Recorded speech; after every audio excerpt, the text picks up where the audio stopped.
The train heist, it was an attempt for us to one-up the classic stagecoach train robbery. We wanted to do our Fast and Furious version of that, without horses, but a whole lot of horsepower.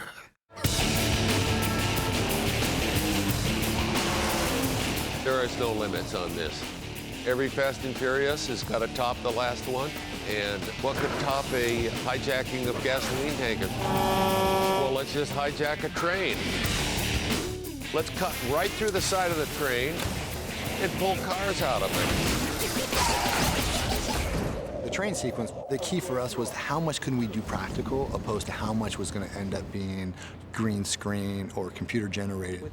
Could we bring in the vehicles and the train and actually do it practically? And I think we've executed that to probably 90%.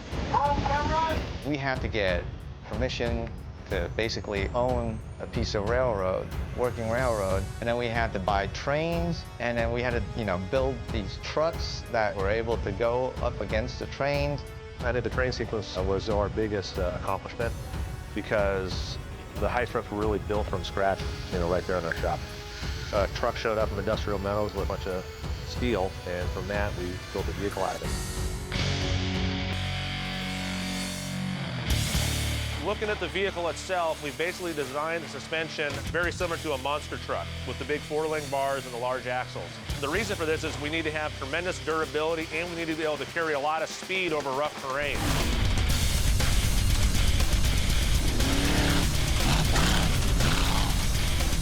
They're coming through the open desert, flying this thing over crevices, over ditches, and everything else you can imagine. And of course, this whole sequence will be shot in Parker, Arizona in the middle of the summer, so that's going to be fun. You know what? It was unbelievably hot. I mean, we saw the temperature gauge we had at base camp that was 120 degrees in the shade. Out in the sun, it was over 130. Yeah, it was very uncomfortable. We ended up taking ice and laying it on the stuff that we were going to be jumping on and letting it cool off in between takes. 3, 2, 1, go! I mean, that was the best thing we did.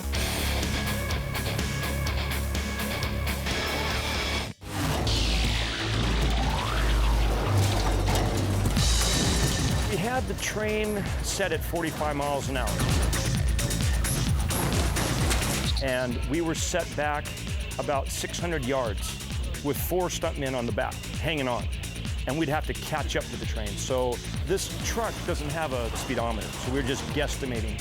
So we're probably going excess of 65 miles an hour to catch up to the train, and then I'd have to slow down to 45 miles an hour to maintain that speed with it.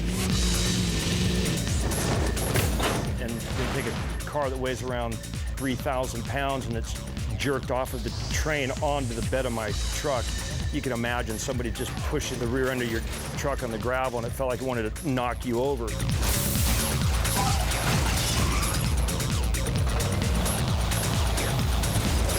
was a little nerve-wracking. When this truck was launched and jumped into the train, it was phenomenal. It was very exciting to see this truck weighing 10,000 pounds being pulled across the desert to hit a jump ramp to go into the side of a train. Is not something you see every day. Okay, guys, train's moving. Roll, cameras!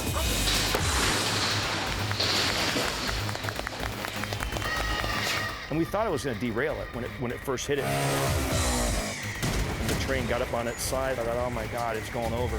I mean, we were like millimeters off, If it was just a little bit more push, that train would have overturned and it would have just killed the production. But the couplings from the other boxcars locked in and it brought it back down. It was wild.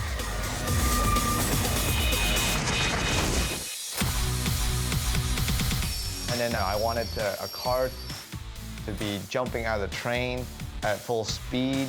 At one point, I think the studio was thinking that we'd have to basically replace the sequence. It was very costly. When I first read the script, they wanted all these exotic cars, and there was a Mercedes SLR, Lamborghinis, Ferraris. There was cars that were all, in excess of $150,000, $200,000. So when you add that up, it just, blows our whole budget in one shot. So we had to come up with a cheaper alternative. So our final sequence was Corvette. I actually like my childhood favorite cars, so it all worked out well. Once that car comes out of there, it's going to come out at about 70 miles an hour. so it's liable to be pretty violent. 3, 2, 1, go!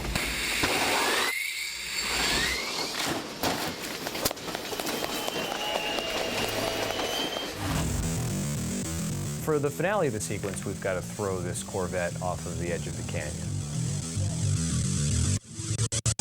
We used basically an air cannon and launched the Corvette into the water down below.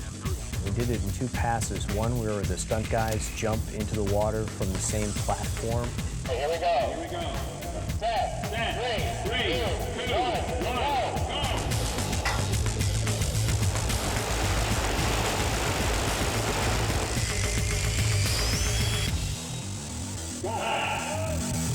And then we launched the Corvette as a separate pass for safety. And then marry the 2 in post.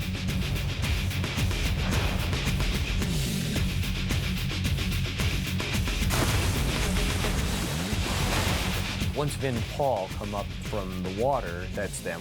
We photographed both of those guys at the actual quarry location. For their coverage of their close-ups while they're falling through space, we are using green screen. We've put the Corvette onto a motion base and robotically control its motion to simulate what the falling car does when it's traveling through the air. So whatever they did, you know, on the training unit sequence, we need to then insert Vin and Paul and their other actors. 3, 2, 1. To be able to do that. Effects built a gimbal, we had our train mocked up, we had all the same elements, just now it's stationary. We could then control the environment, concentrate on story and the actor moments without having to worry about them in danger. I've had friends come out and visit, and they're like, "Are you kidding me? This is what you do for a living?" I'm like, "Yeah, would you think it'd be any other way?" You know, this franchise especially, you get to play every day. And 10 years later, I'm still doing stuff that I hadn't touched before, I hadn't seen before. It's unbelievable.